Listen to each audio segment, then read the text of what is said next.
Olá, bem-vindas, bem-vindos e bem-vindes a mais esse bate-papo aqui do Olhar de Cinema 2021, pelo segundo ano acontecendo online, todos nós torcendo que seja também o último, e pelo menos o último nesse formato, não o último Olhar de Cinema, de forma alguma. Mas a gente está tendo pelo menos essa oportunidade de encontrar as realizadoras e realizadores dos filmes do mundo inteiro a partir dessas conversas que a gente faz aqui para o site e para o YouTube do Olhar.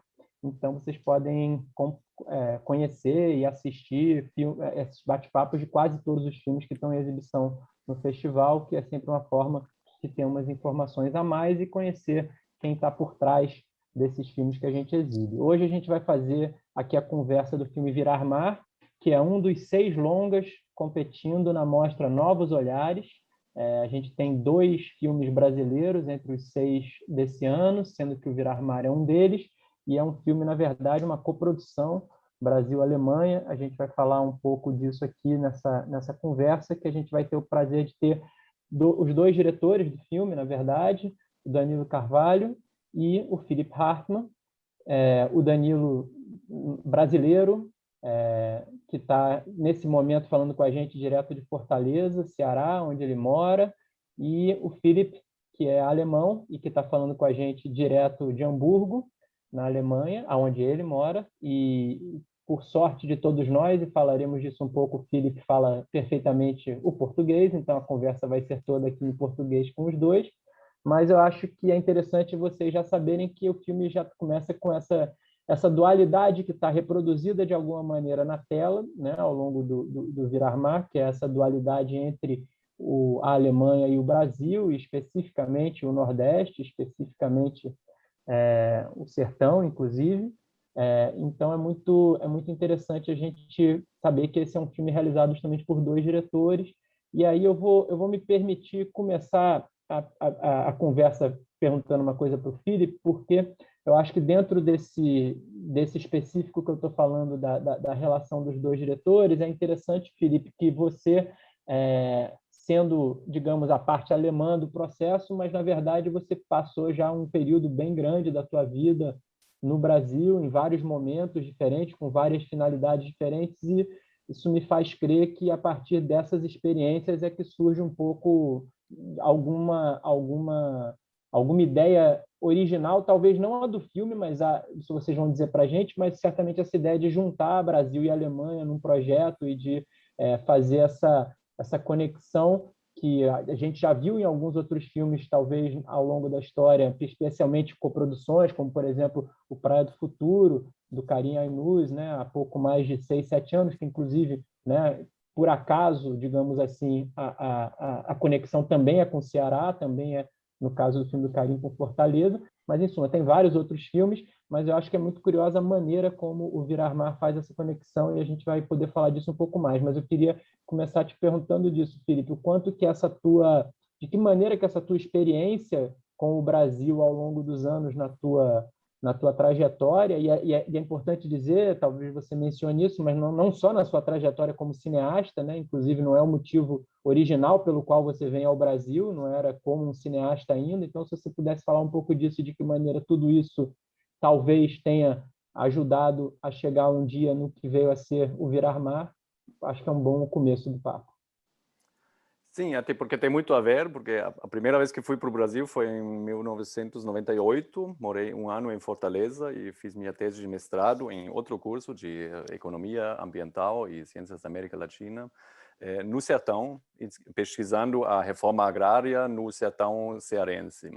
E uns 3 anos, aí nesse momento eu conheci o Danilo, há 23 anos atrás, e 3 anos depois, eu voltei a morar no Brasil, fazer uma tese de doutorado em economia ambiental sobre a política dos recursos hídricos no Brasil. E já na hora de pesquisar e escrever essa tese, eu tive a impressão que a água é um tema interessante não só em termos econômicos, ambientais, ecológicos, mas também em termos filosóficos e até de linguagem cinematográfica. E desde então fiquei com a ideia de, em algum momento, fazer algo mais artístico, mais livre com o tema da água. Em algum momento depois voltei para a Alemanha, terminei o doutorado e comecei a estudar, fiz um mestrado em cinema ainda, aqui em Hamburgo. E em algum momento voltei à ideia de fazer algo com o tema da água. E o que mais me interessou já na tese de doutorado foi que a realidade, principalmente no sertão, realidade hídrica, de uma escassez total de água, apesar de ser muito diferente da realidade aqui no norte da Alemanha, na região ao redor de Hamburgo, que tem demasiado água, porque fica debaixo do nível do mar e tem muitas enchentes lá, mas apesar dessas diferenças de dois extremos quase opostos, tem muitas coisas em comum, tanto na política, quanto na sociedade, quanto na cultura. Então aí surgiu a ideia de trabalhar com esses dois extremos, e como o Danilo e eu somos grandes amigos há 23 anos, e só depois de nos conhecer, os dois começamos a trabalhar com o cinema, foi quase que óbvia essa ideia de fazer esse filme juntos, até por a gente morar justamente nessas duas regiões extremas opostas. Muito legal. Eu imaginava, né, a gente nunca chegou a conversar disso, mas como eu sabia que o teu estudo tinha a ver com as questões dos recursos hídricos, né, naquele momento lá do passado, imaginei que tinha um pouco a ver com a origem desse processo todo, mas é ótimo saber os detalhes. E aí, Danilo, eu Até queria porque te a gente perguntar... se conheceu nessa época, né? Quando eu fiz o Exatamente. doutorado no Rio de Janeiro, a gente te conheceu lá Também, no Festival também, Universitário. também há 23 anos, né? Então, Pois é, né? também já... Os nossos cabelos brancos de todos nós não deixam negar que já estamos nessa há um bom tempo. E aí, Danilo, eu queria te perguntar, cara, você como um cara é um dos mais importantes, principalmente das gerações mais recentes, técnicos de som e Obrigado. pensadores do som, né? Porque o técnico de som muitas vezes as pessoas imaginam como uma função puramente técnica, mas a gente sabe que Técnica, o né? som é cada vez mais e mais entendido como um componente em pé de igualdade com a imagem, ou se não em pé de igualdade, porque não é o que importa, mas, acima de tudo, com capacidades e potências tão grandes quanto a imagem, né? E aí eu queria que você falasse um pouco também dessa tua trajetória e dessa maneira de juntar o pensamento de som, que é uma coisa que você está elucubrando e elaborando o tempo inteiro nos teus trabalhos, mesmo os não autorais, com esses trabalhos autorais que você tem e de que maneira você se junta, então, a esse processo junto com o Philip nesse filme. Legal. Obrigado, Dudu, por trocar essa ideia aqui. Tá me ouvindo direito, né? Então, Felipe falou bem aí do nosso encontro. Nessa época eu já sou músico, né? Desde antes de trabalhar com cinema, sou músico e eu tocava num bar na Praia de Iracema. A gente se conheceu numa noitada, eu tocando e ele lá no bar. Depois a gente foi para a casa que ele morava e ficamos grandes amigos. E assim, o Felipe já tinha uma câmera, ele não trabalhava com cinema, mas ele tinha uma handicam que ele filmava tudo. E eu sempre achei curioso esse desejo dele. Logo depois ele começa a estudar cinema e a gente fala sobre esse desejo, né? E, enfim, a coisa do som... e inclusive você falou do Prado Futuro, né? Eu fiz o som do Prado Futuro também, né? Um filme que também foi muito importante para mim, assim, o processo, tudo, né?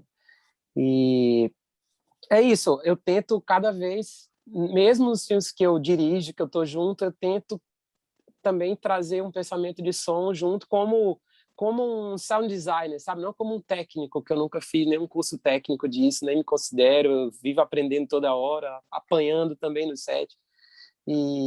Mas eu tento, assim, inclusive o Viramar eu fiz a captação de som do Viramar, do Torquato Neto, esse filme que a gente está estreando agora, também fiz a captação de som e é uma coisa que eu fico muito louco, assim, muito, muito tenso, não por não confiar nos meus amigos, mas sei lá, minha cabeça fica meio dividida, assim, o som para mim ele tem uma força narrativa, não sei, não quero nem comparar com imagem, mas eu sinto uma força narrativa muito potente e às vezes eu fico ali junto tentando trazer mais com mais ideias para essas narrativas, né? Mas não sei se foi essa pergunta. Como foi que... Acho que começando por aí, e aí juntando essas coisas da forma como você chega no projeto com o Philip, se vocês, com na Philip, verdade, se ele né? como projeto de filme, embora as Sim, inquietações, como o Philip falou, possam ter vindo de estudos que ele já estava fazendo no Sertão e no doutorado dele, mas se o projeto de sim. filme como tal já nasce entre vocês dois juntos, ou se um leva para o outro e conversa, como é que foi esse momento de você assumir esse papel da direção junto com ele nesse projeto? Foi um pouco... Esse filme começou por a nossa necessidade de viajar juntos, de conhecer o sertão juntos, de andar. E a gente, vamos filmar então, vamos fazer um trabalho descobrindo, já que ele estudava os recursos hídricos, a água. Eu também tinha feito uns trabalhos em torno dos profetas da chuva por aqui, tenho muito interesse nessa questão da água também aqui.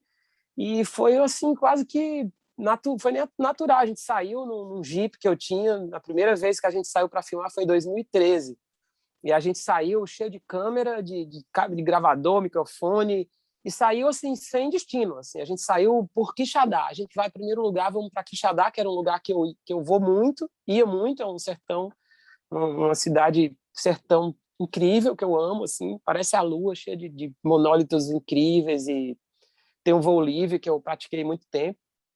E aí a gente saiu por Quixadá, e de lá aí a gente combinou que a nossa ideia era conhecer pessoas e que os lençóis freáticos fossem o nosso guia invisível. Assim. A gente saía meio que buscando onde pessoas que tinham uma certa lida com a água de uma forma especial, tivesse a água de uma forma mais poética ou não sei, algum personagem, alguém, a gente encontrasse as pessoas a partir disso, de uma certa vivência que a gente ia entender no lugar. E aí depois a gente foi construindo esse roteiro, mas a primeira vez foi assim, da necessidade de viajar junto e filmar junto e entender, né? Só depois, sei lá, uns 4 anos depois que a gente forma uma equipe, né? Com a Helena Wittmann, que fez a fotografia, e a Teresa Jorge, que veio escrever também sobre o processo de filmagem da gente. Legal. Não, isso daí você falou me remete a uma coisa que eu já tinha aqui como uma primeira pergunta mais específica do filme, e aí eu vou deixar no ar que vocês decidam quem começa, agora eu não vou mais direcionar, não. Eu acho que o filme, eu acompanhei um pouco a trajetória no sentido do tempo, né, que vocês foram levando enquanto o filme existia como projeto. Você falou aí agora de primeiras captações ou primeiras ideias na estrada em 2013, né? Portanto, há 8 anos, e eu acho que isso daí se permite ver alguma coisa no filme sobre que está na tela hoje, que é essa questão se sente que o filme tem uma liberdade muito grande. Eu acho que é uma liberdade que não é só a liberdade no sentido de que como se fosse nada tinha uma ideia, nada tinha um roteiro, tudo podia, não é exatamente isso, mas uma liberdade mesmo no sentido eu acho que às vezes até é quase o contrário disso, é um entendimento tão apurado ao longo desses anos do que vocês buscavam num caminho e outro, que permitia vocês fazerem links, isso inclusive na montagem, né, me parece muito, muito forte, muito inesperados, né, entre momentos, entre personagens, entre circunstâncias, entre situações. De uma maneira ou de outra, é isso. Para mim, é um filme que, assim, uma palavra que, para mim, sobressai dentro do filme é essa ideia de liberdade, né? A gente, no comitê de seleção, quando a gente estava discutindo os filmes, a gente falava muito disso, de como é um filme que nos dá sempre essa sensação de frescor, no sentido de que a gente nunca sabe o que vai vir a seguir, né? O filme se reinventa de uma maneira muito, por vezes, jocosa, engraçada, por vezes, como o Felipe até trouxe a palavra, que eu acho que é uma palavra importante para o filme, né? Filosófica, por vezes, por caminhos totalmente inesperados, e fazendo essa transposição constante entre Brasil e Alemanha, Brasil e Alemanha, Brasil e Alemanha, até um momento em que a coisa vira, né, por paisagens tão distintas que sejam, tanto físicas e geográficas e hídricas, como também humanas, tem um momento em que aquilo tudo já não nos parece nada estranho, que tudo é um fluxo só de de sensações e de pensamentos que o filme consegue tirar da gente. Mas a pergunta, no fundo, é sobre essa questão da liberdade, assim, porque parece que essa liberdade meio que trespassa todo o processo, né? Uma liberdade que vem da origem do projeto, de uma certa maneira, por isso que eu estava explicando agora, Danilo, mas que eu acho que no momento que vocês voltam para filmar, parece ainda existir essa liberdade e chega na montagem e chega no filme pronto, final, essa ideia de uma possibilidade do filme estar em constante reinvenção. Vocês acham que faz sentido que isso no processo também era tão forte como quanto a gente sente agora assistindo? Quer falar, Felipe? Eu estou pensando, acho que tem muito a ver com essa liberdade, com uma curiosidade da gente, justamente na hora que o Danilo falou de viajar e descobrir, conhecer o lugar e conhecer principalmente as pessoas, né? E assim, até nos tomar a liberdade de fugir um pouco do tema da água, estricto senso, e fazer uma coisa mais indireta, mais sobre os seres humanos que habitam nesses espaços, né? E isso deu uma liberdade para a gente já na hora de rodar, de filmar, né? De conceber o filme, e também essa liberdade a gente trouxe para o processo da edição, que a gente começou a misturar o material, brincar com o material e a gente mesmo descobrir esses links, essas conexões, algumas das milhares de conexões que tem nesse material, né? E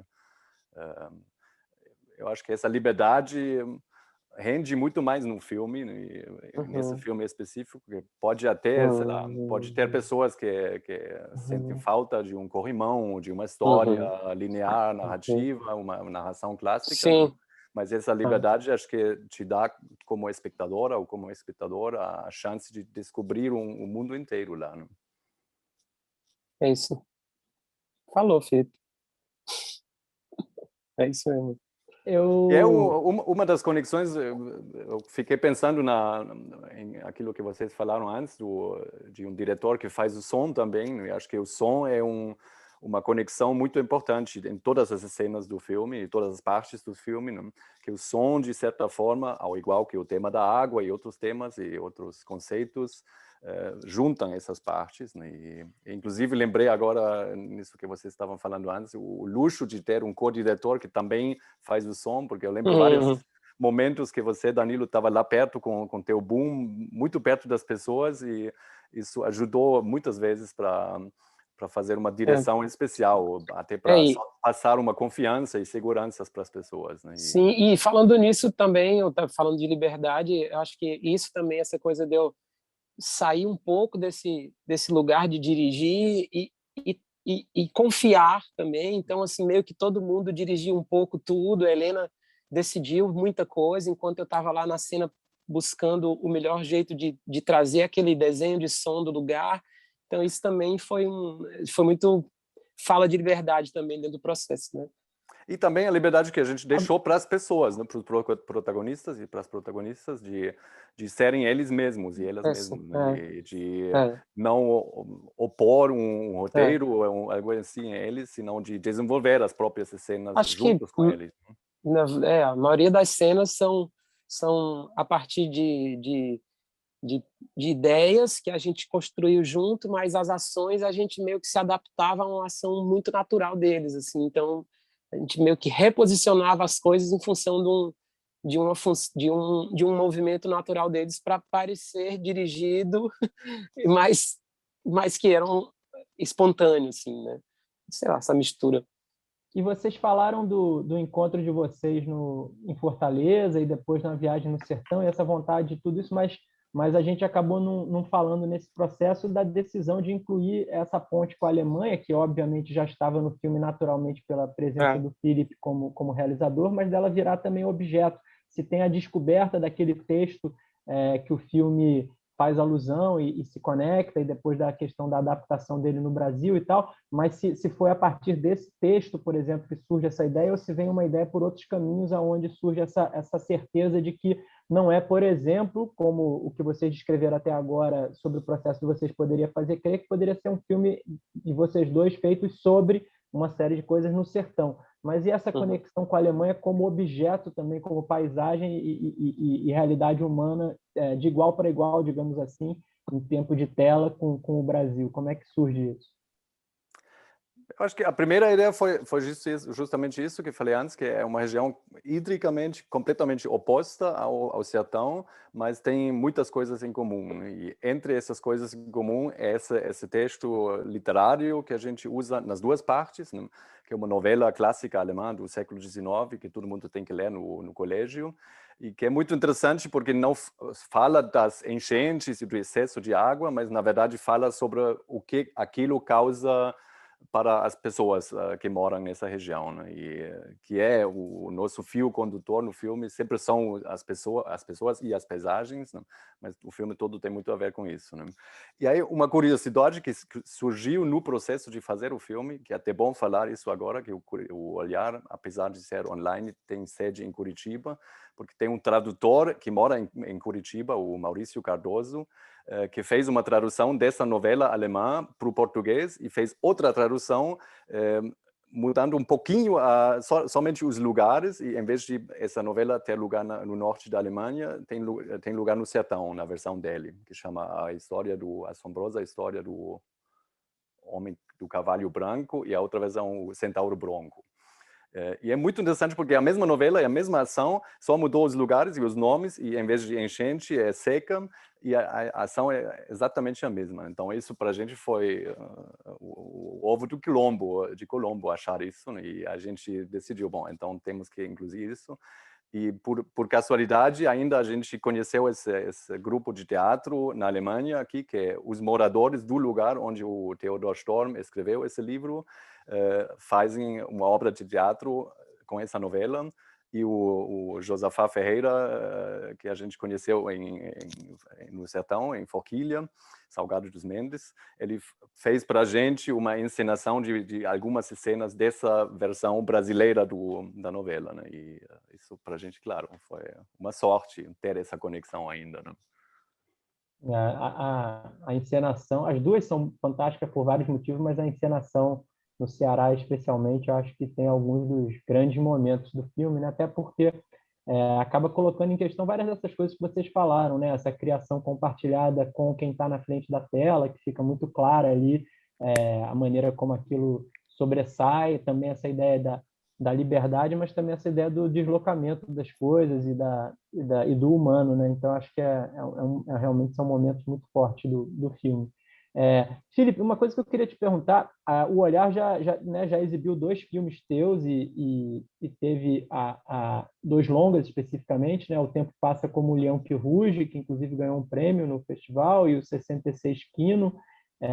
E são 2 filmes muito em primeira pessoa, né? E como o Danilo até falou, quando te conheceu muito antes de você até chegar no cinema, você com essa coisa da câmera, né, na mão, sempre buscando capturar determinadas coisas, você tem um cinema muito na base do que a gente conhece, tem um cinema muito pessoal, no sentido mesmo daquele cinema em primeira pessoa em vários sentidos, baseado na tua experiência. De alguma maneira, claramente, o Virar Mar reproduz isso a partir disso que a gente já conversou, da conexão com as tuas pesquisas, da tua vivência lá humana, inclusive no encontro com o Danilo. Mas eu queria saber para você como se o Virar Mar foi, de fato, no meio desse processo, que em geral é um processo tão pessoal teu, não digo só o processo da realização em si, mas até o processo da colocação de pé, da estrutura do que vai ser o filme em primeira pessoa e tudo mais, e fazer esse filme partilhado desde o início como uma co-direção, mas isso com várias outras presenças, isso representou um desafio diferente face às coisas que você vinha fazendo e faz na maior parte das vezes, ou se você encontrou uma forma de fazer desse filme uma coisa tão pessoal quanto os teus outros filmes. Como é que foi isso? Assim? Eu acho que, apesar de ser talvez uma narração em primeira pessoa e uma coisa muito pessoal, meus filmes, um olhar pessoal, nunca são filmes solitários. Ao contrário, eu sempre tento trabalhar com poucas pessoas, mas trabalhar muito intensivamente com essas pessoas, né? Que, em primeiro lugar, nos outros filmes foi a Helena Wittmann, que fez a fotografia, que sempre também, de uma ou outra forma, faz uma espécie de co-direção, a gente troca ideias, então isso vira um projeto conjunto, né? E é importante dizer que ela é uma cineasta também como diretora, né? Também realizadora, não só uma fotógrafa, que já seria muito incrível, como você mesmo está dizendo, uma fotografia muitas vezes pode ser uma coautoria, mas além disso ela tem todo um trabalho autoral dela também, né? Claro que também é um luxo ter alguém fazendo a fotografia que faz filmes próprios, então pode trazer muitas outras coisas além dos seus conhecimentos técnicos ou isso, né? E também outras pessoas, o Herbert Schwarze, que montou o filme junto comigo, nos ajudou muito como dramaturgo. Também já trabalhei com ele em vários filmes e muitas decisões são decisões que a gente toma em conjunto. Então, acho que esse processo, de certa forma, culminou no Viramar, de co-dirigir com Danilo e trabalhar também com outras pessoas. O Itzon, que é o protagonista em Quixadá, é artista, também é músico, também faz filmes. O próprio Josafá, que ensinou essa Centauro Bronco para a gente, e com razão a gente misturou essas cenas com a gente entrando em cena, né? Porque também isso foi um processo conjunto, né? E então, de certa forma, é uma continuidade dos meus outros filmes, acho que. E também tem o aspecto que são temas que, para mim, e acho que para todos nós, são muito pessoais, apesar de não falar de uma forma tão pessoal, talvez, sobre esses temas, como no meu filme O Tempo Passa Como um Leão que Ruge, né? Mas acho que é de uma forma mais sutil, mais sutil, mais indireta. Tem muitos temas que tem a ver com filosofia, religião num sentido mais amplo, ecologia e tudo isso, né, que nos interessou todos e que se sentiu na hora de filmar que todos estávamos no mesmo barco nesse sentido, né? Então não deixa de ser um filme pessoal de todos nós, acho que, né? Não. Acho e tem uma coisa partindo daí que para mim chama muita atenção, que é que o filme ele lida em última instância entre várias coisas, na verdade, que ele lida, mas ele lida com uma questão que vem se afirmando cada dia mais urgente, né? Que são as questões ambientais no sentido mais amplo, mas especificamente a questão da água e a questão hídrica.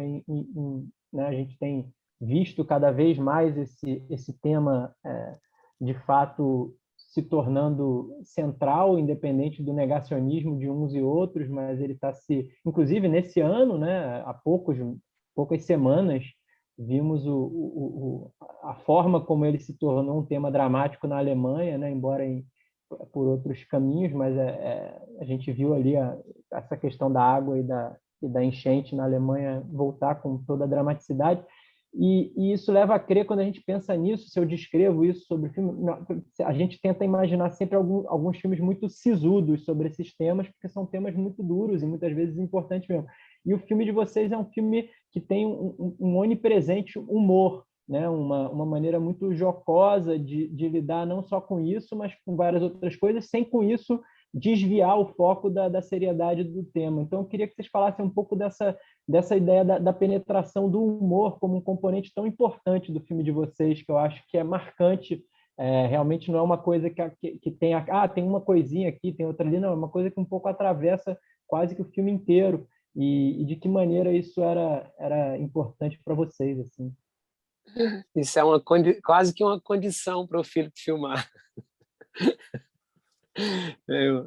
Eu acho que isso vem muito do Philip, assim, ele tem esse desejo, assim, sempre. Às vezes eu acho que o que tem de menos de humor foi o que segurei em alguns momentos.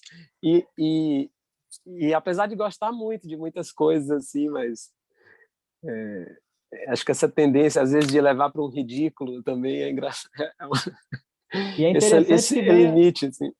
É interessante que venha do economista, né, que foi lá e estudou hard o assunto, e teve lá e pegou e olhou e viu hard data e olhou e tudo, fez pesquisa em loco e tal, e é ele que traz humor. Então, Felipe, como é que é, cara? Você não consegue não levar ele?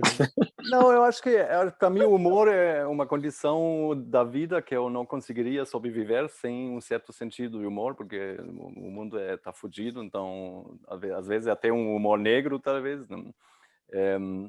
E em parte também eu acho que grande parte disso vem das nossas experiências nessas viagens, que foram umas coisas muito alegres com amigos, e não que não brigamos às vezes, até feio, necessário, mas feio, né? mas essa ligeira de a gente viajar, de conhecer as pessoas e levar todo mundo em sério, isso acho que se transformou numa alegria mesmo de viajar. Então, a gente também queria levar essa alegria para o filme e para o público, né? Então, acho que um certo sentido de humor nunca faz mal, né? E para mim, como cineasta, em todos os meus filmes sempre tem alguns toques, às vezes mais leves, às vezes mais fortes de humor, que para mim também é um meio de não me levar demasiado a sério, né? Ou seja, levar a sério o filme, o tema e tudo, obviamente, mas não de criar uma coisa muito dramática, melodramática, patética, né? E eu não gosto muito do pathos falso, então às vezes o humor ajuda também a evitar esse pathos falso, que não significa que a gente não leve sério. Tem até umas brincadeiras meio com temas da religião, do cristianismo, Jesus que caminha sobre a água, essas coisas, né? Que tem um toque de humor, mas não significa que a gente não leve em sério, né? E eu espero que isso se transmita, né? Tudo ao contrário, a gente com razão se interessou por esses temas, mas até nisso eu acho que o humor serve um pouco para dar uma ligeira às coisas, e isso ajude a pensar bem sobre as coisas, né? Eu acho que esse ponto que você faz é importante. Eu acho que quando eu falo dessa coisa do sisudo, eu acho que isso acaba gerando uma reação também, né? Que as pessoas têm um limite até onde elas conseguem, principalmente no universo do cinema, que é um universo lúdico, que é um universo que não é uma pesquisa acadêmica, não é uma aula, não é nada disso. As pessoas, a minha impressão, estou falando por uma ideia absolutamente pessoal, mas a minha impressão é que as pessoas têm um certo grau de limite até onde elas conseguem receber aulas de maneira sisuda sem que elas se entediem e digam, tá, tudo bem, beleza. Não, E eu claro, acho que elas acabam, entre aspas, aprendendo, embora o motivo principal do cinema não precise ser ensinar nada para ninguém, mas dentro que a gente possa entender que é aprender, num sentido mais amplo, mais bonito do termo, quando elas não estão sendo ditas que agora elas vão aprender alguma coisa, né? Eu acho que o filme de vocês, de alguma maneira, acho que o humor acaba deslocando esse lugar e, como você falou, faz a pessoa refletir por um caminho inesperado, né? Não, até porque eu não quero dar aulas para as pessoas, não quero nem explicar o que elas devem pensar sobre o filme, como interpretar o filme. Não, acho que os filmes que tentam fazer isso, ou fazem isso com uma exposição didática, são os mais chatos pelo menos para mim. E também, eu já escrevi uma tese de doutorado sobre a água, que tem 500 páginas, você pode ler, tem até uma tradução em português, livre, gratuita na internet, mas são 500 páginas, então depois de eu acho dizer isso, você vai ter que dar um nome também, se é que você lembra do título em português, porque o pessoal já procura as duas coisas. Tese científica, nome enorme. Nome enorme. Mas então, Philip Hartman já vai... Como é? Instrumentos econômicos na política ambiental, uma pesquisa ou análise da cobrança pelo uso da água no Brasil e não sei o que, não sei o que, não sei o que. Ótimo. Não, com algumas palavras-chave com algumas palavras-chave mais Philip Hartman, quem for extremamente interessado nesse tema por esse recorte mais vamos acadêmico. Recomendar assistir o filme em vez de primeiro, ler tomara, grosso de 500 páginas, que acho que não que a tese seja má, mas acho que o filme tem uma liberdade muito maior. Mas vai que tem alguém assistindo e ouvindo a gente que se interesse de maneira acadêmica pelo tema e tudo mais, então pode ser que se interesse em seguir a leitura. Gente, a gente está chegando aqui no nosso tempo. Eu queria perguntar, antes de mais nada, se vocês gostariam de tratar de alguma coisa que eu não trouxe. E também, assim, já convido vocês a terminarem juntando com alguma outra coisa que vocês queiram falar, mas também falando do que vocês andam fazendo, já que esse é um projeto que, né, como a gente falou desde o início, ocupou vocês de alguma maneira aí ao longo de 8 anos quase, até imagino que um pouco mais, né, porque 8 anos foi a primeira viagem, gravação. Mas é legal saber também as outras coisas que vocês andam fazendo. Danilo, né, vocês dois acabaram de lançar novos filmes de cada um, que não é esse que a gente está falando, que é o Danilo aqui no Ceará e o Felipe lá na Alemanha, mas se vocês puderem falar um pouco para a gente saber e um pouco já ficar de olho, porque tomara que tenhamos novos filmes de vocês em breve para a gente ver. E é isso, falem um pouco disso se vocês puderem, mas também, se quiser, qualquer outra coisa sobre o Virar Mar que vocês acham importante deixar registrado aqui. Fala aí, filho. Eu acho que sobre a Via Mar daria para agregar muitas coisas, mas talvez em outra oportunidade. Eu estou bastante bem, apesar das condições da pandemia e tudo. Também graças ao fato que na Alemanha, por sorte, tem alguma ajuda do governo para artistas que não podem trabalhar. E eu lancei esse filme agora, que estou lançando em festivais agora, que eu fiz durante a pandemia com uma orquestra da Bolívia, que veio para a Alemanha para fazer um concerto que foi cancelado e ficaram presos aqui por 3 meses devido à pandemia, porque não podiam regressar ao seu país. E a gente aproveitou fazer um filme que consiste em 99% de música experimental, música contemporânea, que eles performam em instrumentos nativos da Bolívia. É uma coisa muito interessante, música que eu não tinha muita conexão antes, essa música de Stockhausen, John Cage, essas coisas, música contemporânea, né? Mas é uma forma muito interessante de se aproximar a essa música. Eu passei a trabalhar com outros músicos que fazem também música contemporânea em Berlim, fiz alguns trabalhos e aproveitei o tempo da pandemia, que ninguém podia trabalhar, fazer nada. Então fiz vários filmes curtas com minhas sobrinhas, curtos de criança, que ninguém vai ver além das minhas sobrinhas e alguns amigos, ou filhos e filhas de amigos. Mas foi um prazer tão grande para mim, que me ajudou bastante nesses tempos difíceis de trabalhar com crianças e não brincar com crianças fazendo filmes. Qual que é o título, Felipe, do filme com os músicos bolivianos? Dos 84 dias, ou de los 84 dias, que vai passar em alguns festivais agora. E antes de ontem, a gente passou no Cinema Drive-In, no lugar que ele foi rodado, né, em Brandenburgo, perto de Berlim. E espero que talvez algum outro festival vai. É mais um filme, acaba sendo mais um filme de deslocamento espacial, né, entre dois continentes, mesmo que no caso filmado todo num lugar só, mas os personagens deslocados, muito interessante. É muito legal esse trabalho do Felipe, muito interessante. E tu, Danilo, você estreou aí o filme do Torquato? Então, eu gosto eu sou galeroso, né? Eu gosto de fazer filme com outras pessoas, de dividir direção, de estar junto, de pensar além do que eu carrego comigo, assim, de me beber de outras formas, né? E essa parceria, essas co-direções são legais, assim, para tirar daqueles lugares já confortáveis de fazer as coisas, né? E eu fiz com um filme com um curador de arte do Piauí, o Guga Carvalho, também Carvalho. A gente é um filme para o Canal Curta, está na grade do Canal Curta, chama Torquato Imagem da Incompletude, e fala sobre um lado do Torquato Neto, que é a visualidade, assim, a parte que ele quer ser cineasta, na verdade. Quando ele volta de Londres, do exílio, ele deixa bem claro o que é isso. E a gente faz um filme bem radical, assim, sem tocar em tropicalismo, sem colocar ninguém desse filme da Tropicália, sem linkar o Torquato ao Anjo Torto, ao vampiro brasileiro, ao poeta suicida, nada disso. Então é um Torquato bem raro, assim. E aí são artistas que falam durante o filme, assim, que trazem esse outro lado do Torquato bem interessante. E a gente lançou também anteontem aqui no Dragão do Mar, estreou a primeira vez na sala de cinema e está no Canal Curta também, vai passar em breve de novo, assim.